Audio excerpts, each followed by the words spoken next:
Håfa and Tirow, Marianas sports community. Thank you for tuning in to another action-packed episode. My name is Nate. My name is Janelle. And welcome to this week's episode of MSBN. For the Marianas Soccer League Men's B Division, Old B Bank and Matanza FC had their exciting rematch on Friday evening. In the first half, back-to-back goals were shot. The first one was shot from Matanza FC's Jordan Ruiz, and 8 minutes later, Old B Bank's John Canape. The half ended with a draw. Both teams played even harder to break the tie in the second half. Old B Bank prevailed with 2 more goals from Russell Zapanta and Panapa Petero. Matanza FC failed to answer back with another goal. Final score of the match was 3-1, with Old B Bank coming out on top this time. In the Men's Soccer League Men's B Division, the Chiang Bai Hu and Women's Development Team stepped onto the field for their match.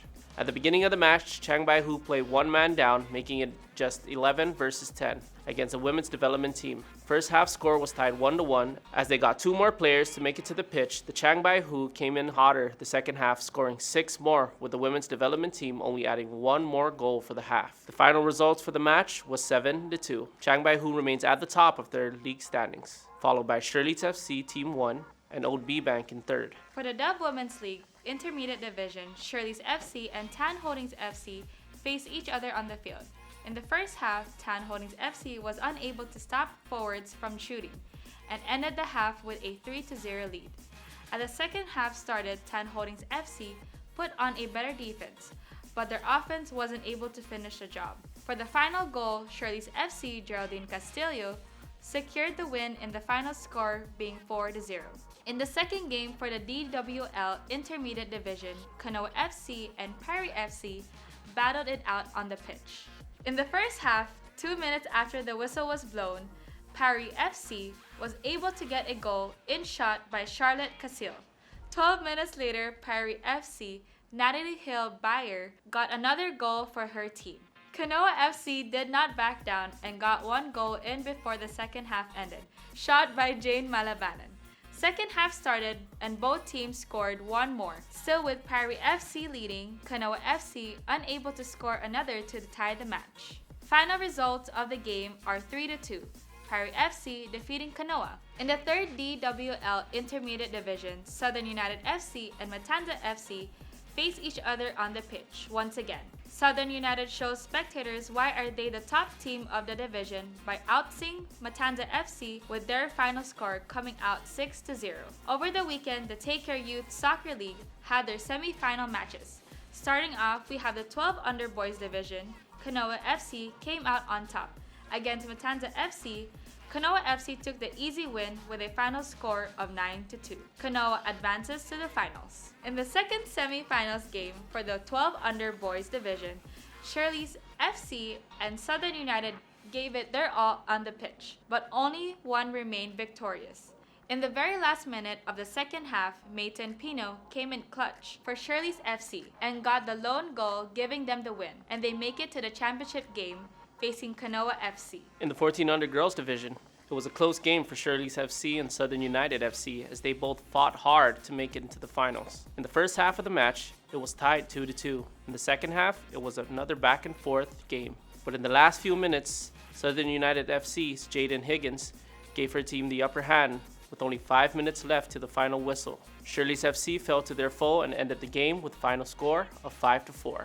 Southern United FC advanced and will go up against Kanoa FC girls this Saturday for the championship title. In the 14 under boys division, Matanza FC and Kanoa FC Team 1 were victorious in their semifinals games and will go on against each other for the championship game. Kanoa FC bested MP United FC Team 2 with a final score of 8-1. And in the second game, Matanza FC showed their fighting spirit against MP United FC Team 1 and came out on top with the final score being 3-1. In the 17 under girls division, Kanoa FC won over Shirley's FC with a final score of 9-0. Kanoa FC displayed their chemistry with great passes through the defense and getting their goals in. Kanoa FC will go up against Southern United FC this Saturday for the final match of the season. In the 17 under boys division, MP United FC and Kanoa FC both gave it their all to advance to the finals. In the first half, Kanoa FC seems to be taking the lead in the game with a score of 2-0. Second half played in and MP United FC were given 2 penalties inside the box both going in making the score tied 2-2. Both teams tried to get the upper hand and wanted to avoid the shootout, but the final whistle was blown and the spectators on the pitch were on their toes and nervous to see who will miss or who will make it in to seal their ticket to the finals. In the end, Kanoa FC's Akoni Matsumoto was the hero as he scored the last penalty kick that made his team advance to the finals. In the second semifinal game of the division, the match was up to Tan Holdings FC versus Matanza FC. Right away in the first 10 minutes, MFC's Javen Bisek gave his team the lead and the lone goal on the first half. Tan Holdings FC seemed to be struggling a little bit to get a goal in, but in their second half, they got into their zone and made sure no more goals were made from the Matanza FC and scored 6 against them, securing their spot in the finals against Kanoa FC. So come down to NMIFA this Saturday and support your favorite soccer team as they battle it out on the field for the championship title. Be sure to stay tuned for episode 10 as we highlight the champs of the league. Once again, the teams advancing in the competition for the championship titles are the 12 under boys, Shirley's FC and Kanoa FC, the 14 under girls, Kanoa FC versus Southern United FC, the 14 under boys, Matanza FC versus Kanoa FC, the 17 under girls, Southern United FC versus Kanoa FC, the 17 under boys, Kanoa FC versus the Tan Holdings FC. In baseball, the Brewers secured their first win against the Blue Jays last Friday at the Francisco Tan Cole Palacios baseball field. Though they had a slow start with only one hit from the first inning, the Brewers quickly picked up the pace in the third inning. The Brewers capitalized on the Blue Jays' defense errors and scored 3 runs in a clutch performance. The Blue Jays quickly picked up as they applied their own offense pressure, and just like they did to them, the Blue Jays capitalized on the Brewers' defense, allowing 3 of the batters to cross home plate. But that did not stop the Brewers from making an epic comeback. Verlan Chicarmidel and Jerome De Los Santos of the Brewers swung for the fences, 2 RBI single and 2 RBI doubles, snatching the lead from the Blue Jays. And just like that, the Brewers are off to a great start of their rally. In the 5th inning, the Brewers came out strong and put on a powerful 5-run rally for the crowd. They kept up their momentum and scored 2 more runs in the top of the 6th inning, resulting in an early end to the game with a 15-5 victory. As of May 9, here's the Tan Holdings SBL 2023 standings. Still leading the top 3, in first place, we have the Cardinals, followed by the Natives for second, and the Falcons for third. In the Michelob Ultra Cup 2023, to conclude the qualifiers week, the first game of the night last Friday was between the Royal Soil OG and the Unity Trade at the Gilbert C. Adai Gymnasium. It was a slow-paced game with Royal Soil leading by 7 points in the first quarter. With their dominant effort in the first half, Royal Soil OG takes the 19-point lead to end the second quarter. Royal Soil OG continued to lead moving into the 4th and final quarter, and continued to keep their lead and ultimately outplace Unity Trade by 29 points. The final score was 96-67. Last Friday, the Elite Blue House and Safemore went head-to-head in an exhilarating game, marking the second match of the night. The first quarter was a fast-paced match, with Safemore taking the lead. In a thrilling match, the Elite Blue House made a comeback in the second quarter to take the lead by 3 points from Safemore, despite having the early advantage.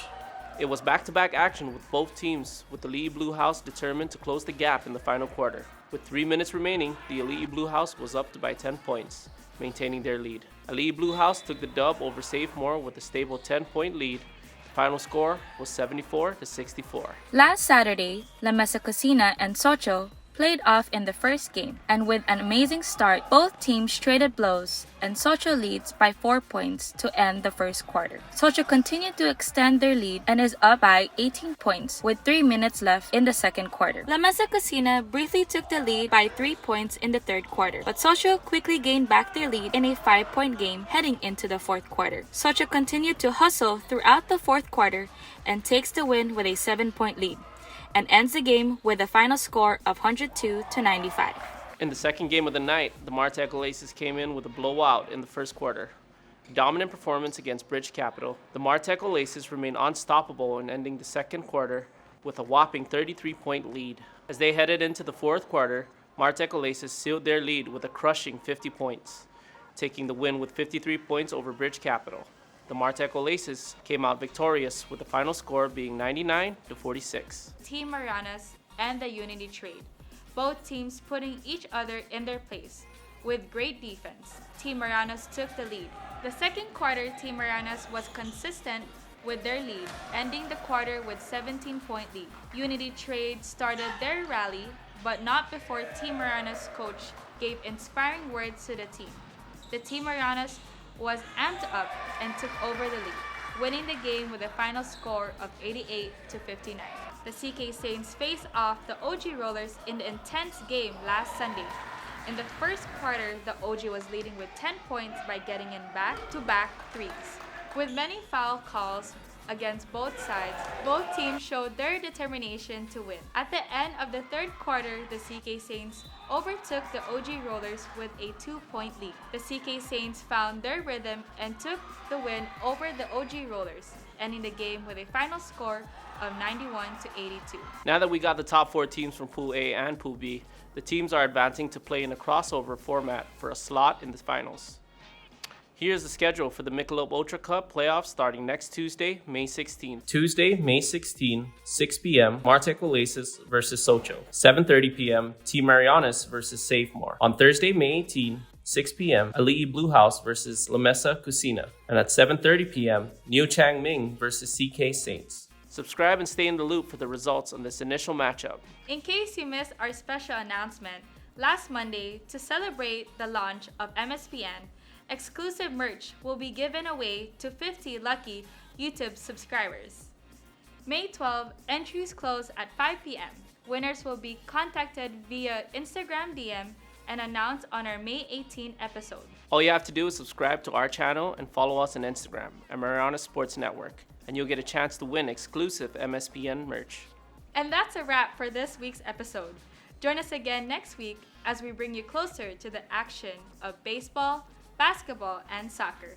Make sure to subscribe and hit that notification bell so you don't miss it. And follow us on Facebook and on Instagram at Marianas Sports Network. And if you'd like to share any of your stories, send us an email at marianasportsnetwork@gmail.com. I'm Nate. I'm Janelle. See you next time on MSPN.